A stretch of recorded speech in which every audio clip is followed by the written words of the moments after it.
Hello students, I am Shivam Saxena and you are watching SLB Study Hub. Today we will study about non-ideal solutions and their types, minimum and maximum boiling azeotrope solutions. Let's start.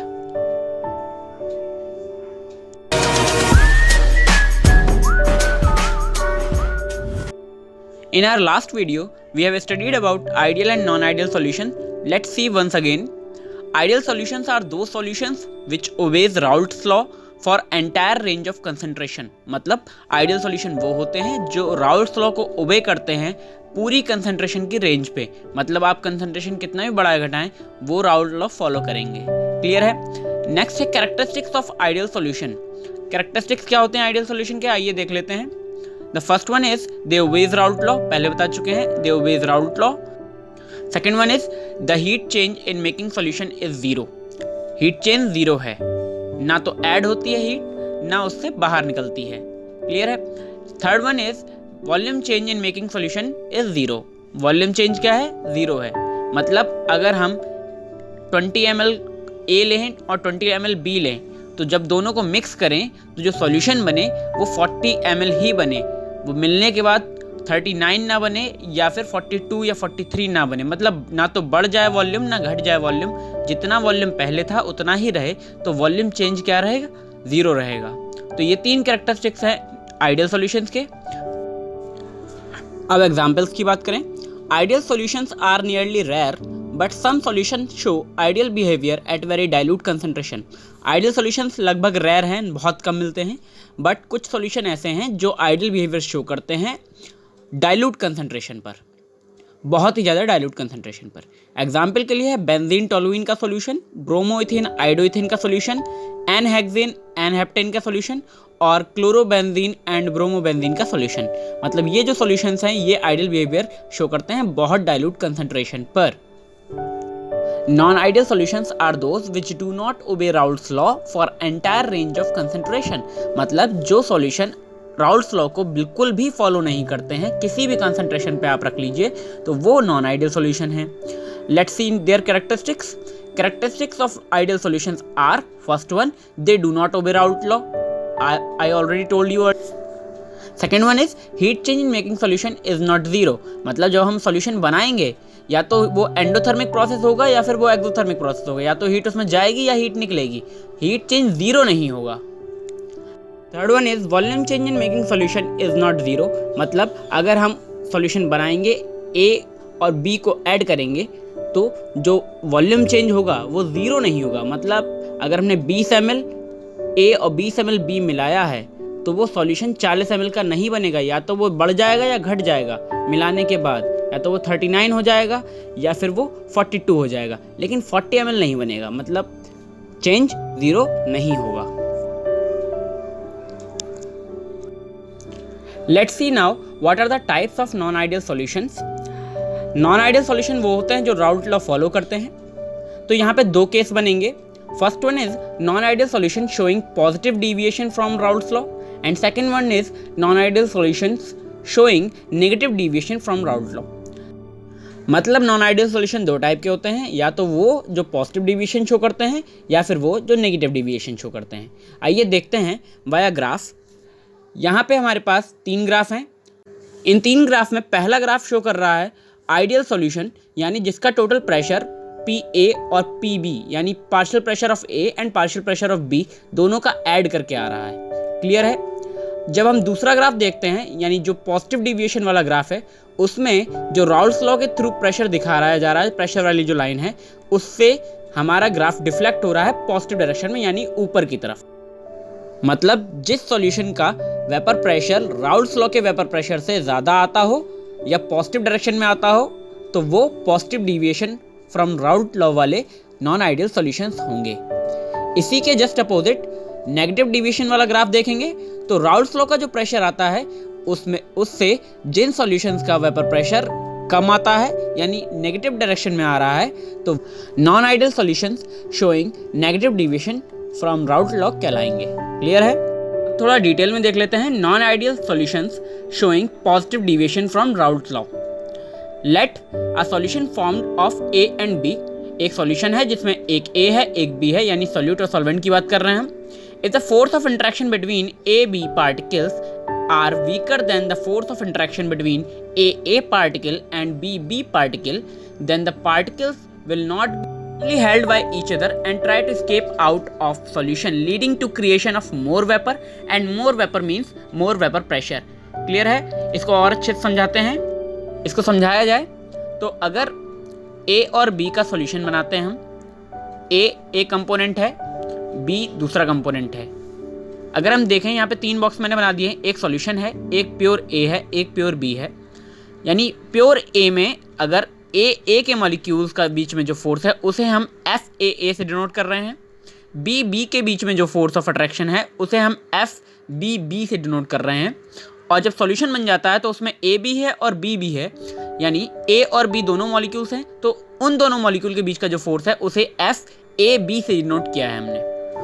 तो अगर AA यानी FAA जो है force of attraction between AA particle and force of attraction between BB particle ज़्यादा है किससे? Solution के बीच में फोर्स ऑफ अट्रैक्शन से, मतलब सॉल्यूट और सॉल्वेंट के बीच के फोर्स ऑफ अट्रैक्शन से। तो क्या होगा? सॉल्यूट और सॉल्वेंट दोनों एक दूसरे को पसंद नहीं करेंगे, दोनों एक दूसरे से दूर भागेंगे। ऐसे केस में अगर हम लोग इसको थोड़ा सा बॉईल करते हैं या थोड़ा एटमॉस्फेयर पर डालते हैं तो ये बहुत ईजिली वेपोराइज हो जाएंगे और वेपर बन जाएंगे। इस केस में जो वेपर प्रेशर होगा वो राउल्ट लॉ के वेपर प्रेशर से ज़्यादा होगा। Clear? If vapor pressure of solution is greater than the pressure given by the Raoult law, such solutions are called non-ideal solution showing positive deviation.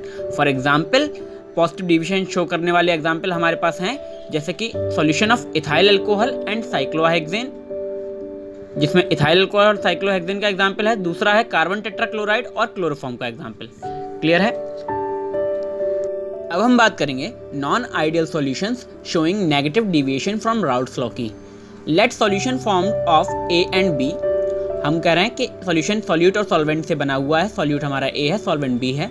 If force of interaction between AB particle are stronger than the force of interaction between AA particle and BB particle, मतलब A और B के बीच के जो force of attraction है वो AA के बीच के force of attraction और BB के बीच के फोर्स ऑफ अट्रैक्शन से अगर ज़्यादा है या फिर मजबूत हैं तो the particle will be strongly held by each other, particle एक दूसरे से स्ट्रांगली हेल्ड होगा, and try not to escape out of solution, leading to creation of less vapour pressure due to formation of less vapours. Simply समझाया जाए कि force of attraction जो AA के बीच में है और जो फोर्स ऑफ अट्रैक्शन BB के बीच में है, यानी FBB एंड FAA, अगर लेस हैं यानी कम स्ट्रांग है, किससे?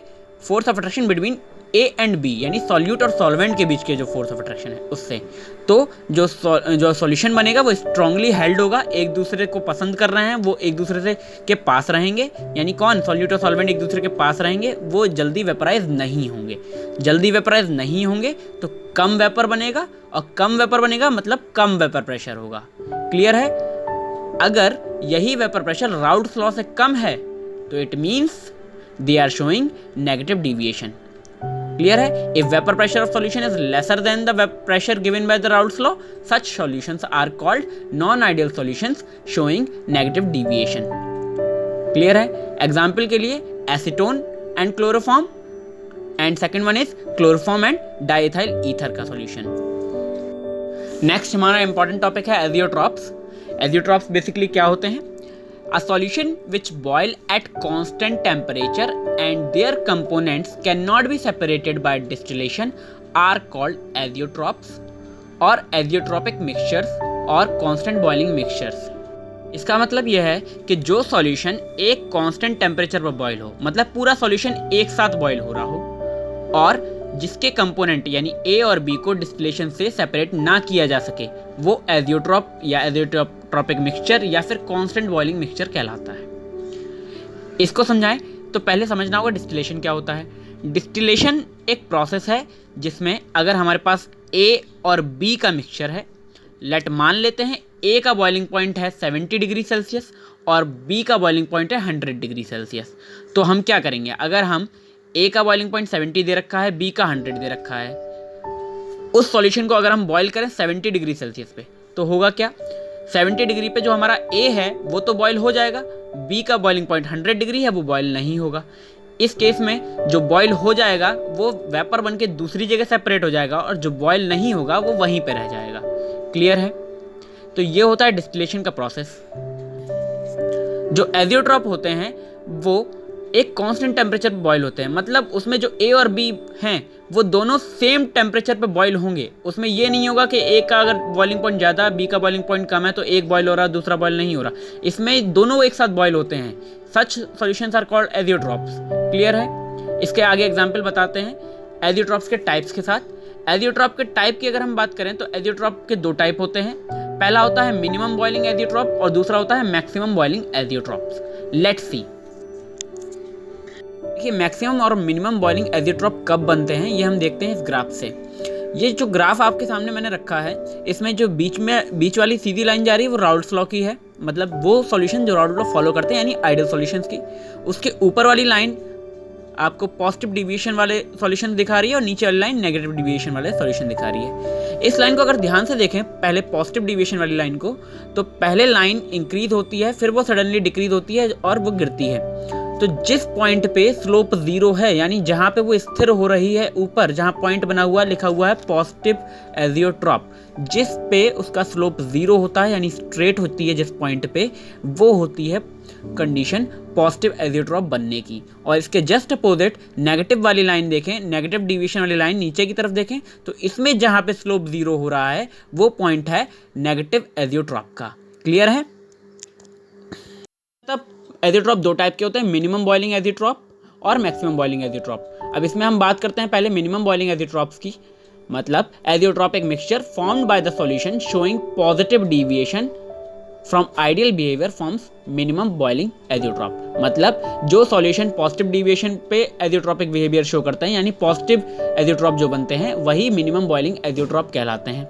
एग्जाम्पल के लिए इथेनॉल और वाटर का जो मिक्सचर अगर 95% इथेनॉल और 4% वाटर के साथ हम लें तो वो सॉल्यूशन एक एजियोट्रॉप की तरह बिहेव करेगा, मतलब वो एक कांस्टेंट बॉइलिंग पॉइंट पे बॉइल होगा। यहाँ पर इथेनॉल का बॉइलिंग पॉइंट होता है 351 केल्विन और वाटर का बॉइलिंग पॉइंट होता है 373 केल्विन, लेकिन जो मिक्सचर बनता है वो बॉइल होता है 351.5 केल्विन पर। क्लियर है? और इस टेम्परेचर पे दोनों एक साथ बॉइल होते हैं, ना कि अलग अलग। This graph is showing the azeotropic behavior of ethanol and water solution. The condition for ethanol and water solution is given here. अब बात करेंगे मैक्सिमम बॉइलिंग एजियोट्रॉप्स की। तो जो azeotropic mixture which are formed by the solution showing negative deviation from ideal behaviour shows या forms maximum boiling azeotrope. Clear है? मतलब जो नेगेटिव डिविएशन शो करते हैं वो मैक्सिमम बॉइलिंग एजियोट्रॉप बनाते हैं, जो पॉजिटिव डिविएशन शो करते हैं वो मिनिमम बॉइलिंग एजियोट्रॉप बनाते हैं। एग्जाम्पल के लिए HCl अगर 20.2% ले लें और वाटर 79.8% हम ले लें तो जो एजियोट्रॉप बनेगा वो आपका मैक्सिमम बॉइलिंग एजियोट्रॉप होगा। हेलो स्टूडेंट्स, आई होप आपको ये लेक्चर समझ में आया होगा। ये minimum boiling, maximum boiling azeotropes और types of non ideal solutions आपको समझ में आए होंगे। और अगर कोई क्वेरी है तो आप कमेंट बॉक्स में ज़रूर लिखिए और मेरा नेक्स्ट वीडियो कॉलिगेटिव प्रॉपर्टीज़ इसके बाद देखना ना भूलें। Thank you.